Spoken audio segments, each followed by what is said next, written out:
Good morning. Welcome to Katie Walker Unfiltered. So today we're going to be talking about, in a world of social media, we allow other people to control our narratives, and we're learning that more than ever right now. I'm joined today by Katie Walker, my fearless CEO, the most resilient human that I know, and Jillian, who makes every day a pleasure. She leads from the front. So we're here to talk about all the wonderful things that, are put out there on social land and what it's like to be an entrepreneur in today's world and some of the misconceptions. If we don't take a hold of our story, other people will create it for us. And we're kind of here to take it back. So, Katie, there's been a lot going on. There has been a lot going on, but here I am, raw and unfiltered, like usual, actually, Yeah. but to the world. Yeah. Well, I think this is a little different. Typically, when people say stuff about you, you just let it slide off your back and don't really say anything to defend yourself because you're trying to still protect those people for whatever reason. Getting Katie here today was not easy. I had to convince her that this is a series we need to do. We need to show the real side of what it's like, um, the truth, basically. So, Well, and I'm glad Jillian's on here too, because she can help rationalize a lot of this stuff. Because, one, it's hard. It's hard, and people don't understand what hard means. Um, hard is a word that I think we categorize as toughness. Like, oh yeah, I can lift more, I can do more, I can do this. Hard with this is when you get stripped down and you hit rock bottom and you hit rock bottom and you've got to get up and it's the weakest that you've ever felt. And then people come at you, right? They come at you with your core of everything. They try to mhm. hit your spirit. They do hit, your mental health, your emotional health. They make you question everything about yourself. And this probably goes for every entrepreneur out there, right? I mean, thank God this is like a heart-led mission, because if I was like doing t-shirts or like clothing stores, I could see why people would quit, more easily. But the value of this mission and trying to, improve people's health care, improve access, decrease barriers, like the quality of this mission is really, really what exists. So when people come out and they say, yeah, I've been told I have a black heart because I want to scale, because I want to give people more access. That was interesting, with my black heart, and that it's all financially oriented. A lot of people think that you're doing these things for money. And Mhm. really, I Well, mean, you, you make a lot of I, money. I heard you're like busting at the seams with money and I cash. I mean, know. this Actually, business is just, there's been references to that. Yeah, it's been amazing how rich I am. And yachts. I have lots of yachts, I've been told. So if somebody can find those yachts for me, I would appreciate it. yeah, we're But here. That's kind of the point of some of this is just to clear up some of these misconceptions, these untruths, and controlling that narrative and taking back that truth. Being an entrepreneur is so hard, and the picture that people paint is nowhere near the truth. Being and paid as a CEO by a corporate company is not the same as being an entrepreneur and being the CEO of your own company And that's by any very true. means. Right. So when you're a founder of your own company, you're the CEO because you can see the vision for it, and you're having to learn all the business stuff, right? Nobody teaches you all this. It's true trailblazing. But if you're hired, right, if you're hired by a corporation to be the CEO, yeah, you have a lot of stress on you. You're troubleshooting issues, things like that. But you're not the founder. You're not the originator. Like, there's already a model that exists. In this company, no model exists. Do I take the next best step that I think is right? Yes. Do a lot of them fail? Yes. But does it stop the mission? No. Now, if I wanted to let the people who have tried to help me along the way complete this mission pull me down, would there be reason for that? Sure. I mean, people threaten things all the time. And it's interesting is the threats have always been about money. And it's, I'm worth more. You owe me, kind of stuff. Nobody looks at like, hey, when your son was suicidal, we actually saved your son. then it becomes about like, no, I need money for pay that I didn't earn. And it's like, because people get in their own head and they think they're owed all these things, so, there's a situation that came up recently, and that's why we're doing this podcast. And I've been quiet. And the reason I'm quiet is I don't care if I'm wrong or right. I'll talk about whatever. But I don't want to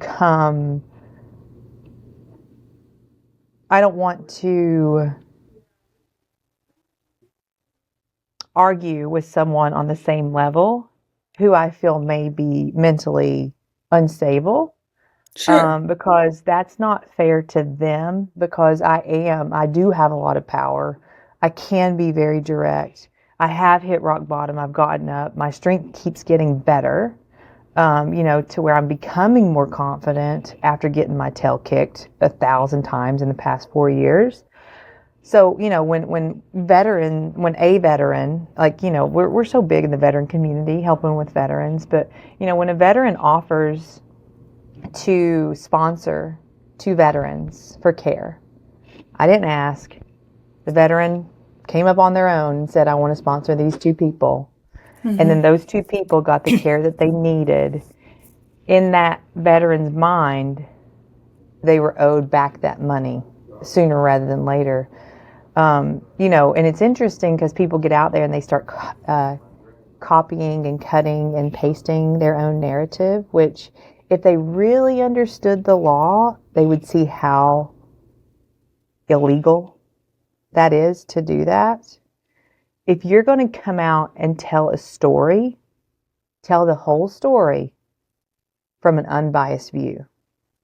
Mm-hmm. Do not tell the story to try to create your case and back your case that's untrue.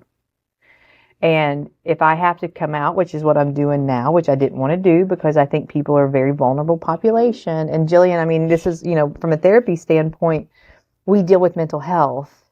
We do. So I'm very big on picking up with mental health issues. So when I see people, previous employees, this veteran who keeps targeting me, a guy who, where is this guy? There's a guy who's international who wanted to sue me for not having 400 clinics open, right?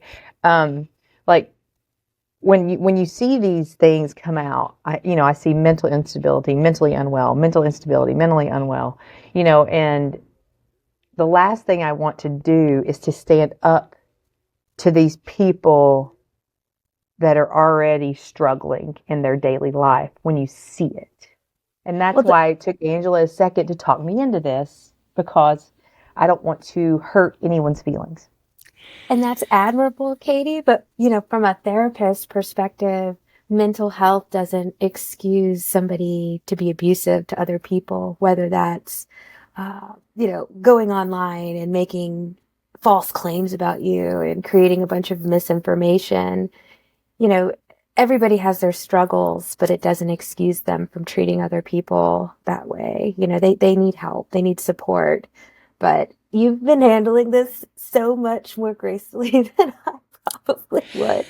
Than a lot of people would, for sure. Yeah. And it's really not about coming out and attacking this person. It's coming out and standing up for yourself and just speaking the truth and showing the side of the story that is the truth and controlling your narrative. Again, in a world of social media when anything can be put out there, especially now with AI. I watched a video last night that looked so real of 2 people, and it was just AI generated. And I was like, that's just dangerous. But if you don't come out and speak up, especially when you have black and white evidence of the real email that transpired, that wasn't cut, copied, and pasted to say what somebody else needed it to say to make them look a certain way. If you don't do that, then all these people out there, not the mental health community that you're concerned with, which is very important, but people that you're working with on this mission to drive it forward, those people, your allies, that you need to be your allies, they're going to think that you're someone that you're not. And that's what we need. people to know? Yeah, I should create a system that understand you don't act that way. Because the only thing that does, only thing that they're doing is hurting everything that we're trying to do, which is increase access, decrease barriers, save lives, address the mental health crisis, all these things. And they don't see that, right? They don't at all. And, all the things with this, as we're trying, like the value of a life is invaluable. And the thing with this is I feel like we do have the solution. So if we can get this out here and everybody wants to make money, great. We're going to make money because we have the solution and it's a common denominator. We don't have to silo all these things. But everything that I've had to fight against has all came down to the power of the dollar. That's what it's all been about. So this veteran who's attacking me, he's not looking at any of the other veterans that he's hurting, because I've had other veterans reach out to me trying to figure out, now veterans are in the middle of all of this nastiness and they shouldn't be at all, so he's hurting his community over money that he offered to treat these veterans, Which is so confusing to the public, because you have this group of everybody that's involved in all of this are in helping professions, which is incredibly confusing to outsiders looking in. How this community that has this common North Star and goal of helping this, very special population are attacking each other. It's just, I'm glad that we're trying to make efforts to clean that up, because it just doesn't make it looks so confusing. It really does. Yep. Well, and it's funny because, like Angela, we talked about this for a second the other day, is, like CRNAs, it's one of my degrees, to where, people were like, I've had CRNAs come in, they're like, do you know my value? Do you know how much value I have? I'm like, oh, I do. I really do. Yes. And, but their value, right, is anesthesia. Their value is not in running a company. And I tried that previously with having CRNAs lead, because they have amazing skill sets. And I know that they help keep people safe. They are so focused on the dollar, and right now, right, I could be in the hospital making $300 an hour, and I'm not. I've gotten to the point to where I couldn't even afford gas that day. I have no more 401k. Like, everything that I have done has helped to keep this mission alive. And that includes helping to pay for the employee that keeps threatening me that they want more money, helping to pay their salary. And, and it was funny. And I was, who was it? We had a conversation back, because this employee that keeps attacking me was making $200,000 a year and seeing about 5 people a week. And just didn't understand, didn't understand the business model at all. Like, where do you think that money comes from to pay you? And there's well, it doesn't need to come from you, is what I was told. Like, it doesn't need to come from me. I'm like, well, where do you think it's going to come from? Like, let's think this through. And she's like, well, it needs to come from the investors. Well, if you're an investor and you see that there's a clinic being run that has 5 staff, they're seeing 5 people a week, and their lead is making $200,000 a year, you're an idiot if you put in money. So, and it was funny because she would fuss at me over trying to get money from the investors. Like, they need to put in more money then, because this is what we're doing. They don't care what you're doing. Investors don't care if you have a business model that doesn't work. And if a business model that doesn't work succeeds, this mission fails. So the stress of an entrepreneur having to make decisions to keep everything alive is overwhelming. And it's overwhelming because, I need to make sure people's payroll is paid, because they have families, they have kids, Now, to make it sure that an employee's getting paid $200,000 a year, I'm not worried about that one as much. I think they'll be just fine. But the ones that are making $40,000, $50,000 a year, they're single parents, they're my responsibility. So in order to make sure that all these people are taken care of, as a CEO, right, you're taking care of the payroll internally. You're trying to take care of vendors. You're trying to take care of these idiots on the outside that keep coming back to taunt you. It's it's hard. It's really, really hard. And I can see, with entrepreneurs, what was it? I just had a conversation on this the other day. There's like 4 million new businesses that open every year or something like that. And there's only like 1% that actually succeed. And Mhm. most people actually lose everything. Like, which yeah. Did I lose everything? Yeah. I lost quite a bit. Lost my marriage, lost my home, kind of lost my car. But yeah, lost quite a bit. And there's still quite a bit of people that look for me sometimes.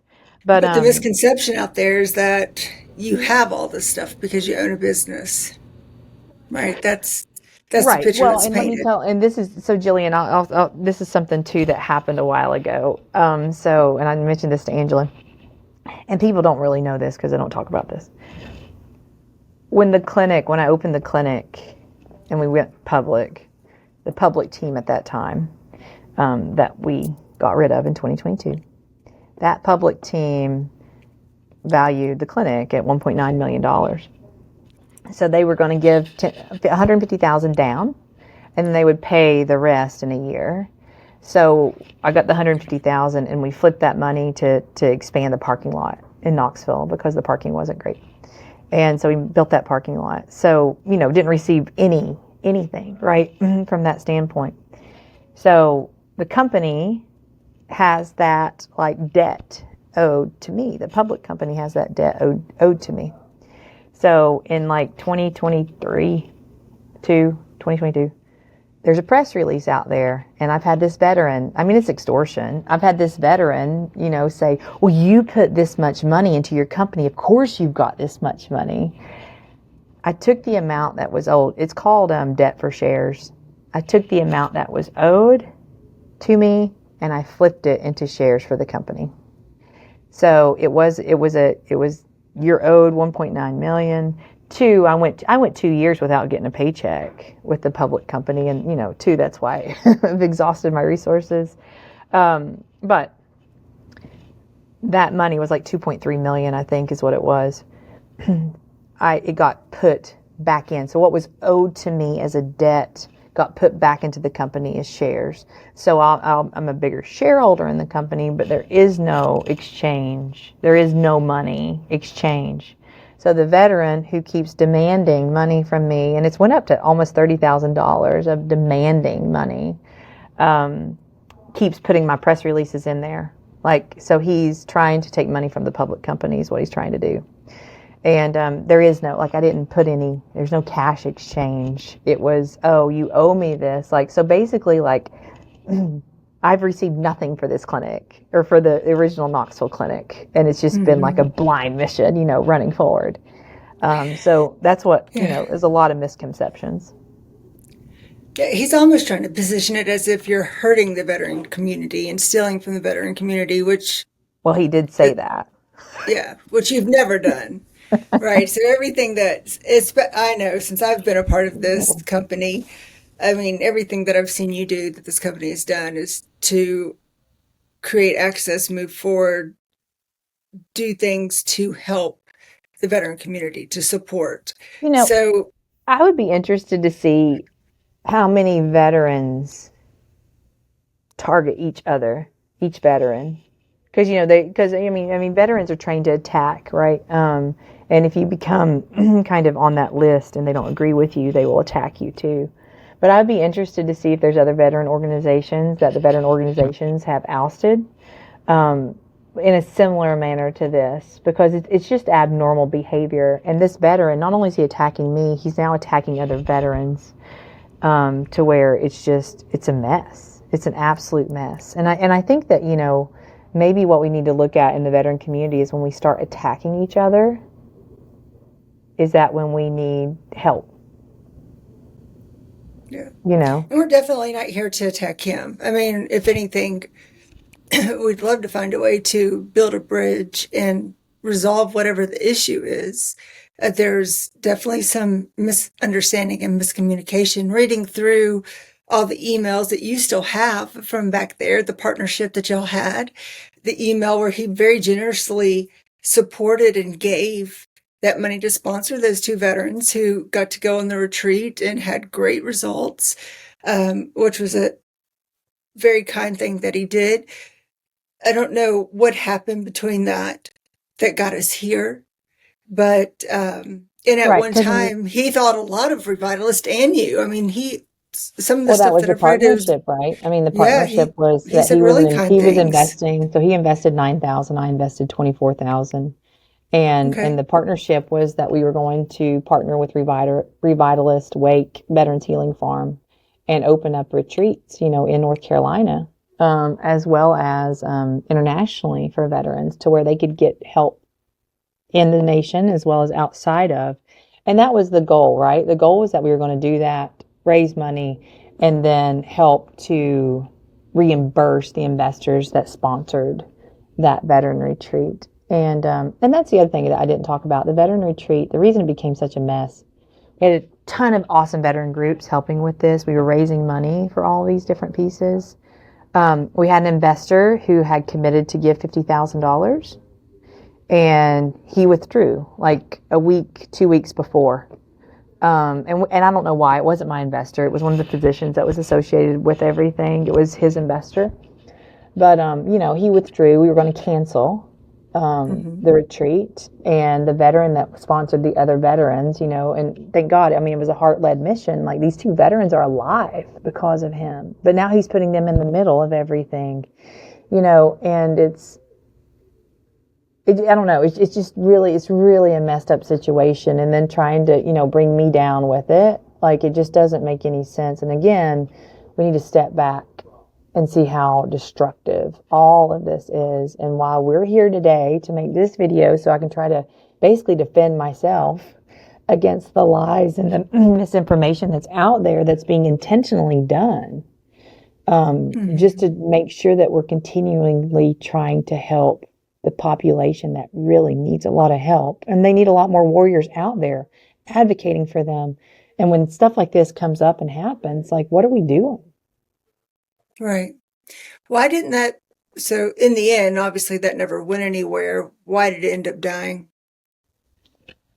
Well, that's a good question. So the veteran retreat was in October. Veterans got help, did great. And then the other day, when I was going through emails, because the 4-page copy and paste that's been passed around, that is completely false. I was trying to see where all that came from. And so in November, so the retreat was in October. November, there was an email from that veteran, said, hey, they just had a great retreat. And it was to like a official in North Carolina saying, had a great retreat. We're trying to get something together with Revitalist Veterans Healing Farms in Wake. And that was when, we were ready to go over there, offer this to veterans, help support all of this. That was in November. And I want to say he started targeting me. He kind of went quiet. And that was when, Revitalist had a big issue, a big blow up too, to where, yeah, I missed payroll. That was horrible. Just had the wrong people, the wrong VP of finance, the terribly wrong COO. Ugh. Being in business is so much fun. You guys, you should start one. I mean, really, being an entrepreneur, Here's what I owning like. business. Here's what I like. Trust me, boss. It's I've got great. your back. Trust me, Yeah. boss. I've got your back. Trust me, Yeah. boss. Boss, you go do this, and then I'll be over here, and I'll do this. Okay. And when people say trust me, you know what it Don't means? trust them. Don't trust Don't them. trust them. Don't Don't trust them. trust They're them. out. They're out. They're out. There's really bad Yeah. decisions. I mean, here's the 2 things that I've learned from that mess. And Jillian was on that, and that was a bomb. Oh, it was horrible. Anyway, don't trust people and control your money.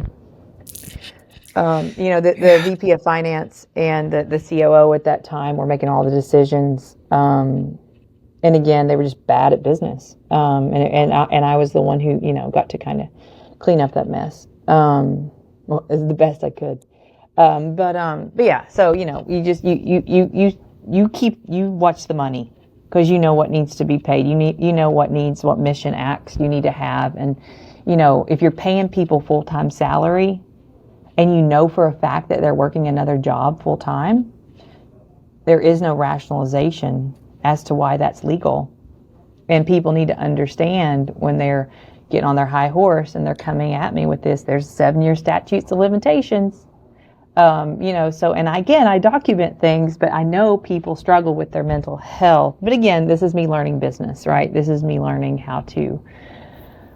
Do you remember anybody during that time reaching out to you to see how you were doing during that whole, because November, December, those were the 2 roughest months for the company. That's a really good question, Jillian. Nick Murray did.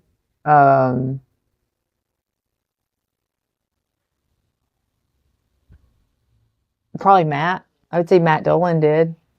Kristen Looking did. No, I don't think so. I mean, yeah, and then even in like there's things called patient abandonment, that people are ethically applicable for when you hold a license. I mean, there was a lot of nasty stuff. But yeah, no, Jillian, I don't think so. And that was like right after my mom died, right after my husband told me he wanted a divorce, and then all that happened. And, no, I don't think so. I mean, fortunately, we're in the mental health community, right? And we're here for each other to help each other out until it comes down to the power of the dollar. I don't think people really understood. I don't think anybody did. Like, I know I didn't. I didn't understand until, I really got to know you this past year, really understanding what you were going through at that time. And it's a massive perspective shift to really understand. And it's obvious one person cannot create all of that. I mean, you're right. It was a team of people that really dropped the ball in so many ways that didn't effectively run a company and transition clients the right way and so on and so forth. But I mean, you went through so many life events in such a short period of time that any normal person, just one of those things would have stopped everything.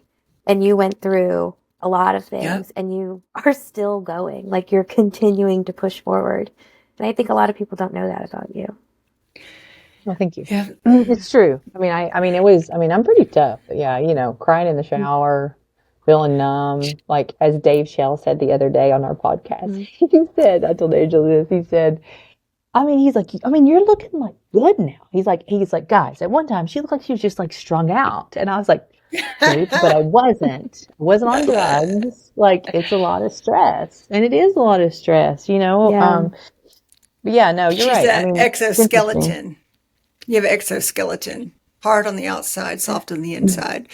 You don't let everybody see all that, but some of us can see through you. Yeah. I mean, I know that you can only take so much. You're still human, and that's what we want people to know: is that you're human. You're not Katie AI. You're just Katie. But and you've always been a helper. Like you've always been a helper in everything you've done professionally, personally, like that. Who is out there helping for malintent? Right. Yeah. You're not wrong. You're not wrong with that. But yeah, I mean, that's a piece. And I think that's the most frustrating thing is when people, and it's not, it's a, I don't want to say it's immature. It is though, but it's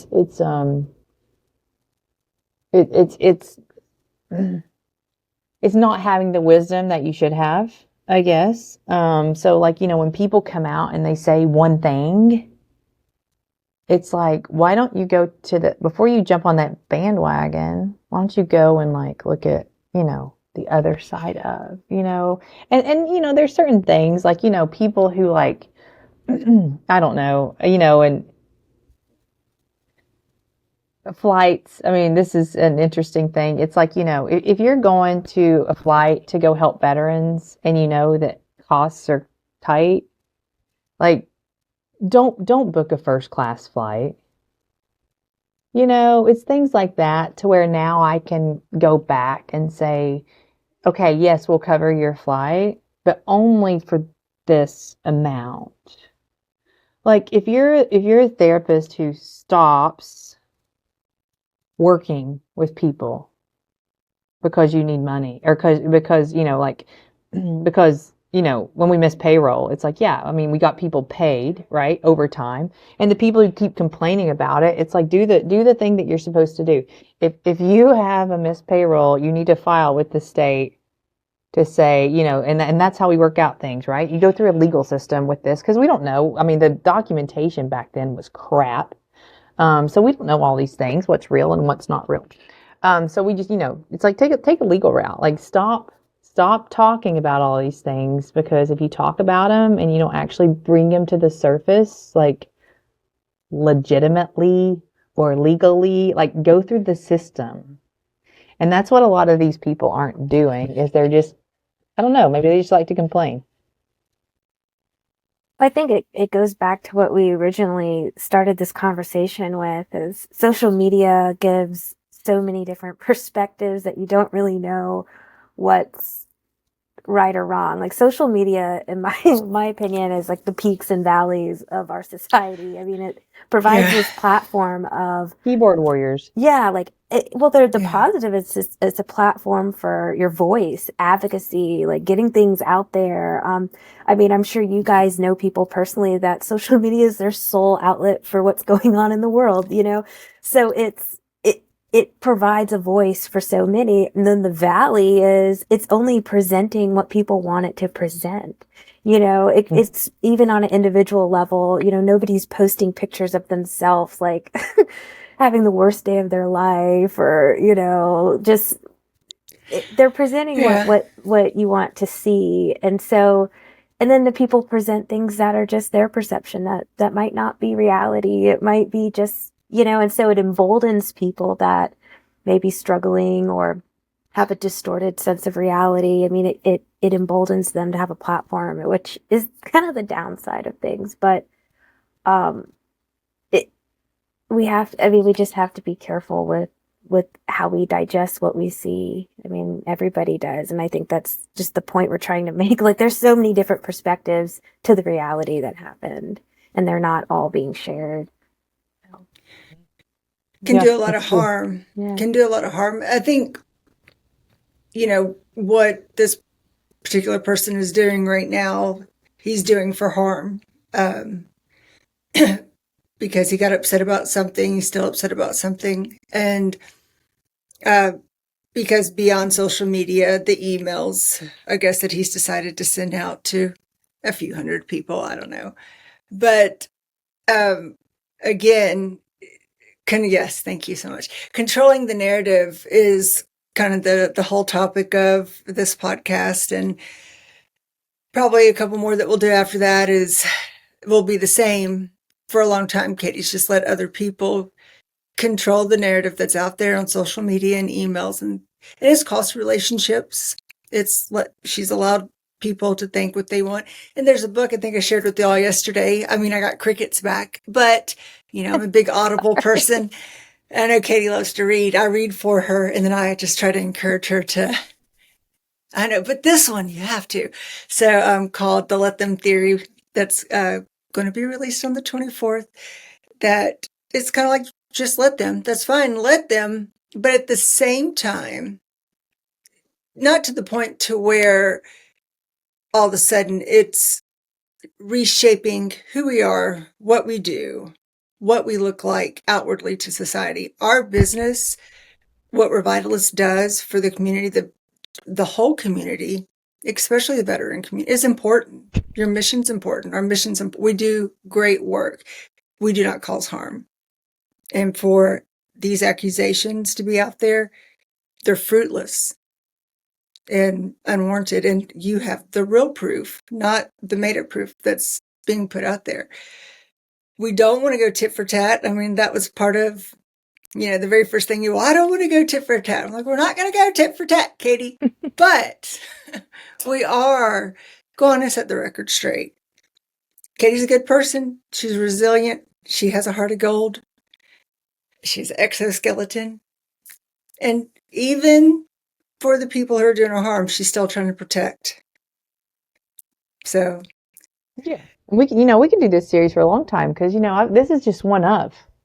This is one of. Like, I've been thinking, and there's a lot of records. Katie's gonna roll out her scroll. Yes, I've got a list. And It's a continuous scroll. and this is the fun part. People think I'm an idiot a lot of times, or they think I'm, they put a lot of things in there. All the people that have taken advantage of this mission, that have made me to where I can't afford gas some days, it's all documented. I've got conversations recorded, so with these people who are, they're warriors, right? And they're all men. Well, no, one woman. The rest are men. Two women, I guess, and the rest are men. But men will come at you hard. It's interesting. And, and I guess being this lonely female that, it's hard for men to see when I step up to them. Like they need to back down because, it's like, well, it's game on. Like who's going to die first, me or you? Because, I'm not going to back down from men that try to put me in a box. It's not going to happen. A lot of people are surprised that Revitalist, I mean, just again, the time that I've been here, that Revitalist is still up and going. Like we've had fun. Me too. Yeah, but it's because of your resilience and you fall forward. You don't fall down, you fall forward. You do always fall. On my face. Yes, you're right. You're right. But you get back up and you keep going. You're just like, nope. I mean, that hurt, but shit, I'm getting back up. I'm going. Like this is a mission and I'm here for it. Well, it's not about me. It's not about me. Exactly. It's not about people or, the people and it's trying not to about the target money. this. It's Right. not about the money. And that's kind of what we were saying when we talked the other day is like, if you're here, if you're part of this company, if you're a part of this mission, if it's for the money, then you're here for the wrong reason. You got to go. Like it's not Right. in the long run. If that ends up being the reward for the blood, sweat, tears, labor, frustration, the head banging against the wall some days that we all do, then hallelujah. But if not, then that's also, that's also part of it. But I know that you're nowhere even close to done. No, not at all. Right. Unless they come and, do well. And that was interesting too. Right. Is, the last threatening, the biggest threat I've had recently came the day after the UHG's assassination. So, and right now, right, CEOs, I mean, they're scared. They should be scared. Because, people are targeting CEOs. I don't know if y'all saw that sign that's lit up that's like one down, hundreds to go for CEOs. Yeah. But yeah, people now they want to target, or you want to target people who are, like trying to do things to keep people employed. I understand there is a misbalance, I mean, with a lot of those things, and that does need to be corrected. But, man up. Don't go out and shoot people. Have a conversation. If you go out and shoot people, that just shows how weak you are. You figure it out, troubleshoot the system. The system sucks. And that's why we're here, to try to disrupt the system. And it's hard as hell. So, but that's what we're doing, and you all know that we're trying to disrupt all of it. And yeah, it's hard, but we're going to do it. I'm not going to give up. We're going to get the right people involved and moving forward. But I tell you, these one-offs who want to be on the coattails, who like to have their little microphones, because you know what? They failed. And when you fail, if you stop doing what you were doing and you just want to get loud about it, but the world still needs this mission, and go do something else to help the mission. Don't sit there and attack me. Go help people that are mentally ill. Go volunteer. Keep doing your thing with helping with the mission, even if you don't like me. But if you stop doing what you're doing with it, which a lot of people have done, they've stopped doing it and they just want to attack me. What are you doing? And that's where I get confused about things. And that's why I just don't even want to pay any attention or time towards these people, because it's distracting me. Like doing this podcast right now, while it needs to be done, it's distracting me from the mission. So if somebody's dying once every 20 seconds from suicide, how many people we lost because I'm sitting here having to address catty things of misinterpretations of people's own self-righteous quote unquote truth that's completely fraudulent. It's why it's, I got to get better. I have to get better at addressing these things. You're right. I just hate it. Mm-hmm. Well, I think people just also need to see again that who you are, that you're not a robot, your heart's not black or hard That's or whatever it amazing. is. That was an amazing conversation. Yeah, black. It's black. Because we wanted to open up a second location, and that was when I got told face to face. Yeah, I actually had to go That and your sit heart was. down for that conversation. That my heart was black. Hmm. Mm-hmm. Well, Um, you do a lot for all individuals, like our benefit program. I mean, you don't have to do that. That's giving. That's profits, actually, that you're just taking away from yourself, from your family, that we're cutting out to create more access for all people to be able to get services. So if you had a black heart, you wouldn't even care to do that. I mean, this little things like that that people don't understand. Nobody else is doing that, period. Oh, Well, do I you know of think another clinic that does that? Do you, Jillian? Not I like think ours. that there's a few sprinklings of a sliding scale effort, Mm-hmm. mostly from a therapy standpoint, but I've never seen anything being offered that we have in place. I mean, our membership plan not only, targets the general population, we also offer supportive services that for individuals with low income, but the plan covers all of our service lines, which help to support the client as a whole, some wraparound Mm-hmm. services, which aftercare, I don't see plans out there supporting any sort of aftercare with ketamine. Um, I think a lot of people have the misconception that they do their 6 in the initial series and that's it for the rest of their life. And some maybe, yes, that 6 gives people the tools and, the empowerment to have all of these other interventions become effective. But most people that are really struggling, they're going to need care and support for a long time as they kind of reintegrate back into a life of not being depressed anymore or having much less anxiety. I mean, that's a huge shift. And so we've designed this plan to really help support even, what goes on after you're feeling better, how to maintain that support. And not just through ketamine, through therapy services. I mean, vitamins, supplements. I mean, yeah, we offer a lot of different things, and it's all included in that plan to help support people even throughout their journey, not just after they've healed. So, And we offer that because, Katie, mhm. to create access. Yeah. No, Well, and you got to nobody's look at, I mean, making it.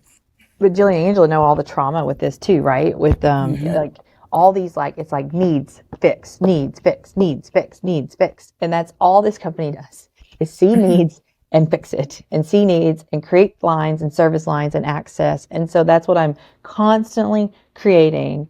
And when I constantly create these things, Jillian and Angela are helping to kind of disperse this because the team of revitalists, there's nothing stagnant about this company.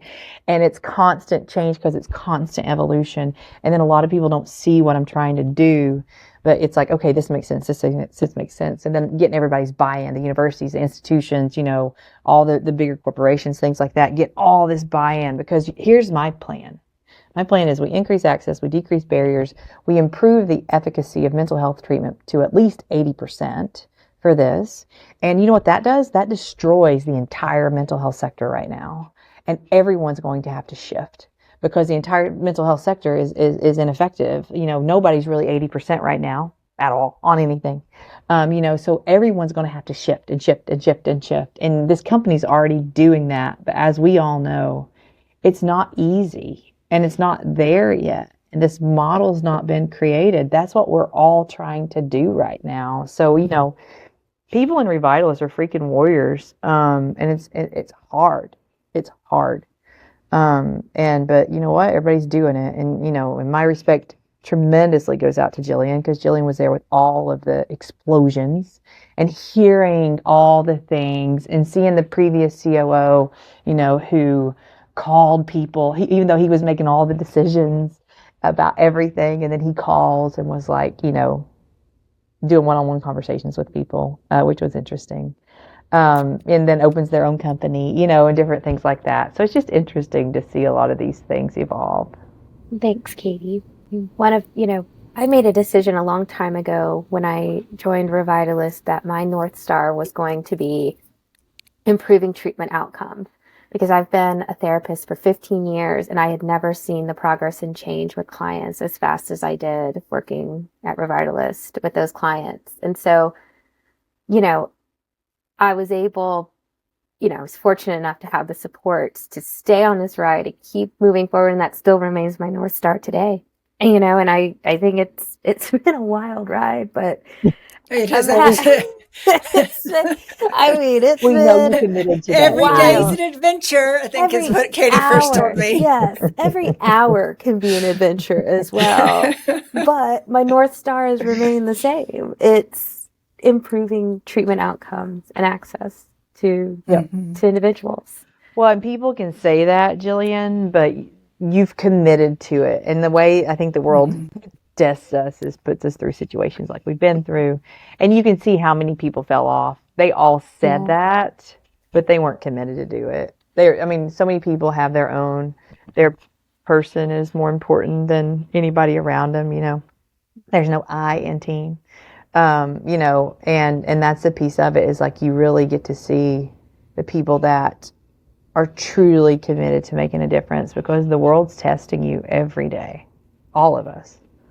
Yeah, and I think, everybody, you can't knock certain decisions that were made at that time. I mean, there were people in positions that couldn't hang on and, had to make hard decisions for themselves, financially, but it goes back to, the people that are creating kind of this false narrative that I want to know what their North Star is, because it's not aligning with what we're all trying to do and what they were trying to do at one point as well.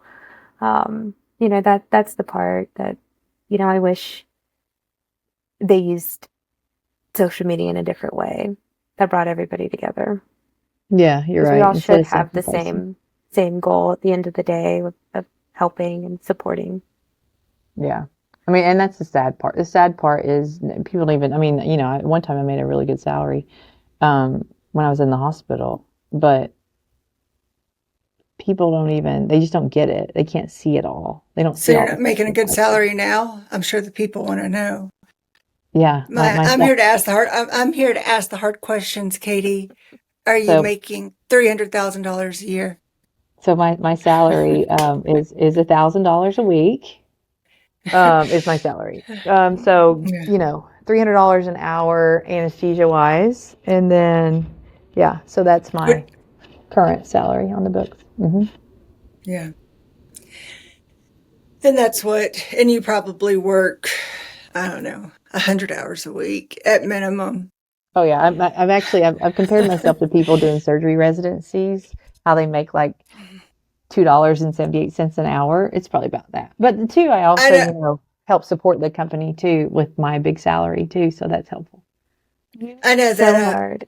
You're like one of the hardest. When we were down at the BVI, you were like, let's go sit on the beach and relax. And Katie's got her laptop charger right next to us. We have our laptops out. She's like, this is nice.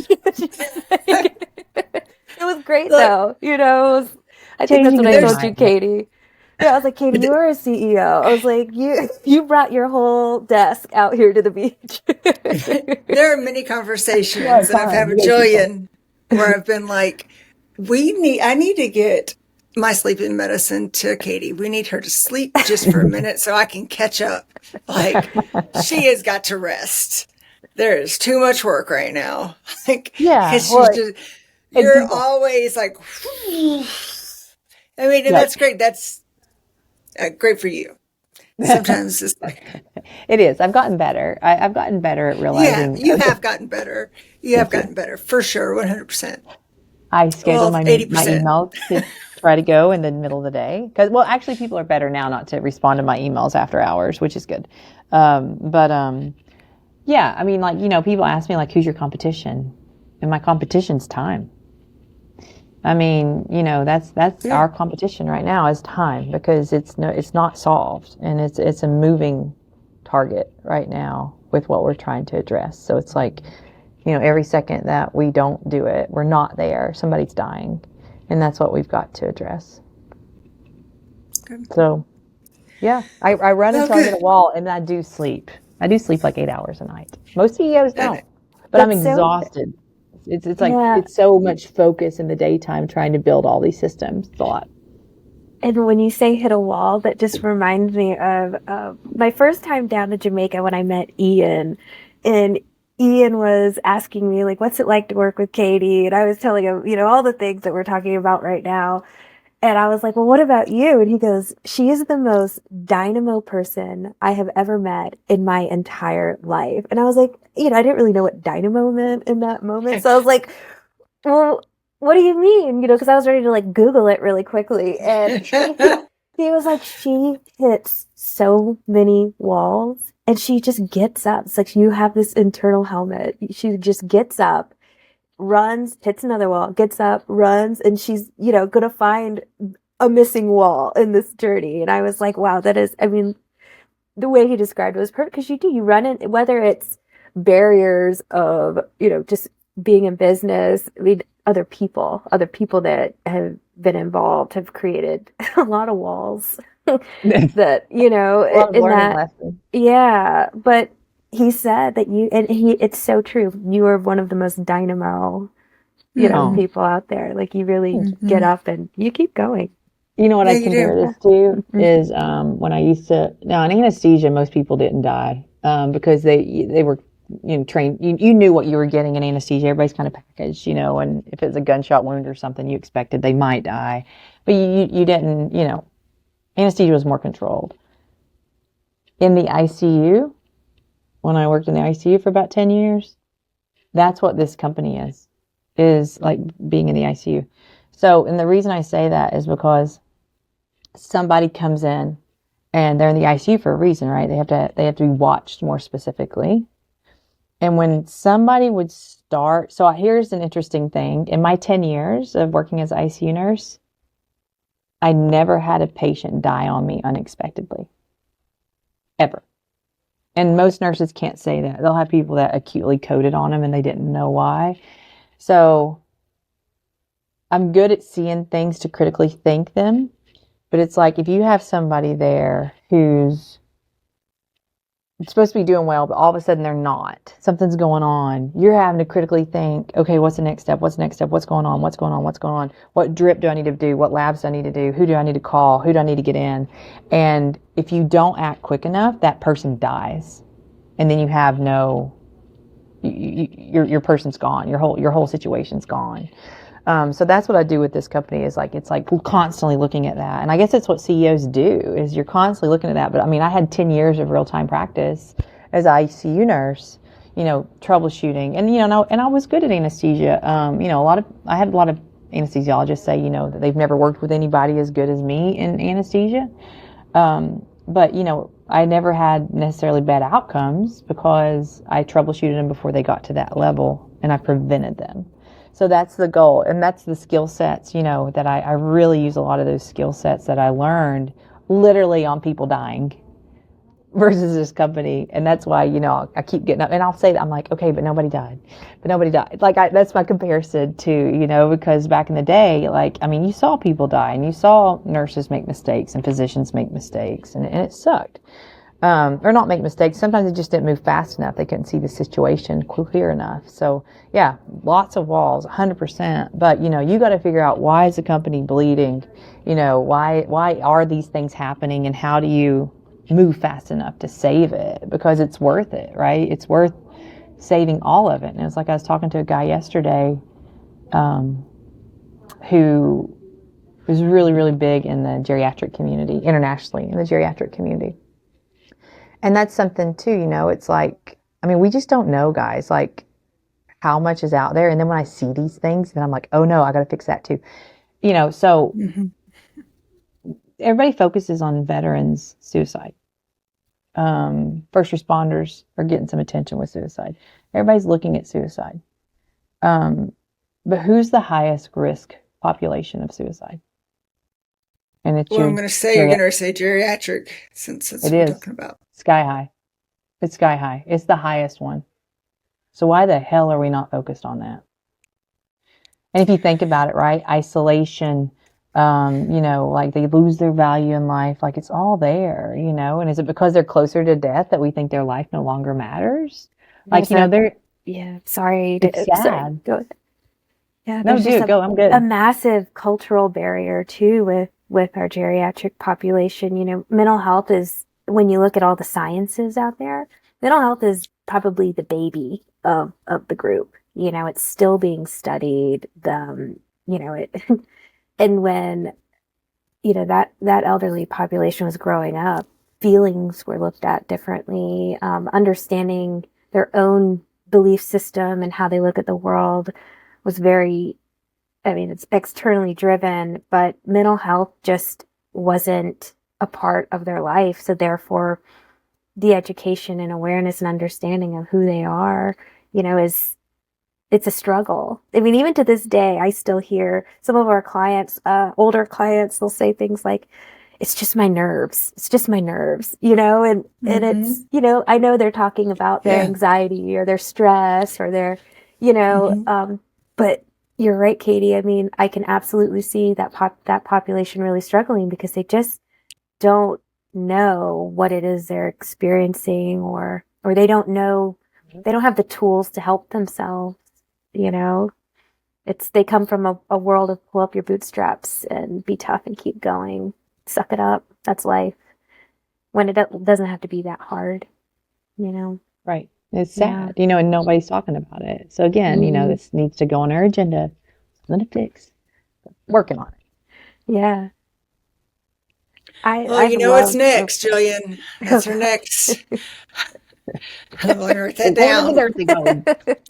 Okay. Oh my gosh. Oh. Yeah. Okay. Yeah. Well, we can wrap this up today, and then tomorrow or in the next couple of days, we'll hop back on and talk about another not so fortunate event when you had to transition 9 clinics overnight and the impact that had. So, and I know Jillian was here for that too. I just joined the company in March of this year, and in that short time, there's been a lot, but there's been a lot of adventures long before I came along. So, just think there's some cleaning up that needs to be done. It was ignorant Katie expecting that everybody was going to do what they say. And they don't. You're very trusting. I know. I think I'm getting better at it. I'm getting better at not trusting. How's that? Well, how's that? Not everybody has a heart like yours. That's what you have to understand. You know what? You do what you say. Do what you say. Like Let that's people what you earn your trust. They need to earn trust. That's right. They do. Yeah, they need to earn trust. And not expect that, when you say that you're in it. And this is a scenario I like to tell people is like, the second leading cause of death for adolescents is suicide between the ages of 10 and 14. And everybody's like, oh no, like, let's get in that. We've got to help. These are our children. We need to help our children. I'm like, you're right. Let's go. It's like, let's get going. Right. And then, I'm like, okay, they're focused. We're going to fix this issue so our kids don't kill themselves. And then like day 2, it's like, you know what? Kids die. Happens. Like, I need to move on because I'm actually making more money over here. Like, that's the type of people that live in this world, right? It's like, let's do it, let's fix it. I'm like, okay, let's go. And like, I'm like, I've got somebody in the fire with me and I'm not going to deviate. Like, we know. Literally, yeah. But literally, it's like, kids die, but I got a better job, and I'm like, okay, but I guess I'll find somebody else later. But that's the type of people that you're dealing with in the world. The value of the dollar is amazing. Amazing. Yeah, that's sad. That's really sad. If that's where people want their value to come from, is control of their money, so be it. This company's going to make money because we're going to fix the world and we're going to have the best solution and the most people that come to this. That's why this company's going to make money, not by taking advantage of others, which a lot of people like to do in the business space. We're not doing that. We've got to make enough money to pay bills, and that's the way that this company is going to go. It's going to push forward that way. I still believe this company will Charlie. one day. Yeah, he's He's like, yes, Charlie. we're going to do it. Charlie's participating. Yes. So Charlie. Yes, right. That's right. He's doing the Revitalist cheer. So, okay, till tomorrow. Thank you. We welcome anybody's questions. I mean, would love to. Welcome. I know Good, bad, ugly. Don't be ugly. Let's We're talk trying it to. out. Let's talk it through. let's just. We're adults. Let's just have a conversation. Let's be I mean, we professional. want to build bridges, not anything else. That's all. I concur. We're adult. I mean, I'm an adult. Are you an adult? Charlie, Jillian, are you an I adult? am sorry. Speaking of geriatrics, I've got a You geriatric dog dog. that's having his own Yeah. moment back there. Yeah, he is. He's like, I want to be on the podcast. Yeah. All right, So ladies, Charlie. till tomorrow. We'll see you Okay. then.